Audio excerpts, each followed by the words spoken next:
The dirt here isn't dirt grime like New York, it's holy dirt. Nancy Spielberg may be petite in stature, but she's a heavyweight champion for Zionism, Judaism, and Israel. I avoided making films for most of my adult life because there was a very large Spielberg presence in that area. It's that idea that I would be held up to him and the fear of failing publicly that I just kept me from going there. Maybe God spared us in World War II so that we could help the remnants of our people survive. But the baby sister of legendary director Steven Spielberg has more than just gone there. She's soared above and beyond her own expectations after reading an obit about an American Jewish pilot who helped smuggle planes and fight in Israel's War of Independence. It just grabbed me. I said, this is my time. You know, I was 50-something. I said, well, this is my moment. I'm going to do this. And I just lost that whole fear of failure, and I just ran with it. She and director Roberta Grossman followed up with a lighter-themed On the Map about American athletes who in 1977 dunked the Maccabi Tel Aviv basketball team into the record books, defeating the reigning champion Soviet team. It is easily one of the greatest sporting accomplishments ever. It's got this great element that David and Goliath. It's got this piece of America helping Israel in its time of need. But the country was going through a lot of turmoil, and it really helped to lift the collective spirit of Israel. Spielberg's latest film, Who Will Write Our History? Will the Germans write our history, or will we write our history? Let the witness be our writing. Is literally rewriting the history of the Warsaw Ghetto during the Holocaust.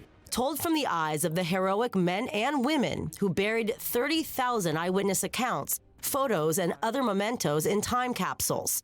The film cements unknown names Emanuel Rinkelblum and Rachel Auerbach into our consciousness. She was ready to leave Warsaw, and Emanuel Rinkelblum called her, and he said, I need you to run a soup kitchen. She said, I'm leaving. My family's waiting for me. I have my ticket. I'm getting out of here. And he said, we cannot all run away. And whatever that did to impress her, she stayed.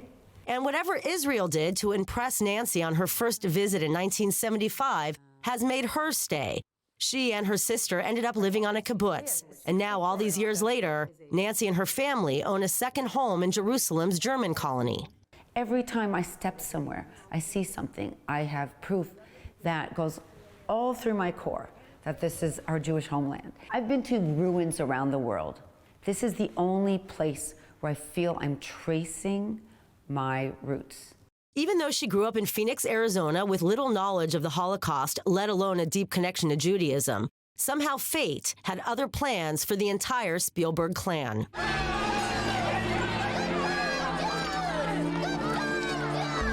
And now, with the convergence of the 25th anniversary international re-release of Schindler's List and Nancy's global screening at UNESCO's Paris headquarters for International Holocaust Remembrance Day, Nancy is doing all in her power to rid the world of hate. The saddest and scariest thing is 25 years ago, and I thought we were getting better, and now we're in a horrible state with anti-Semitism.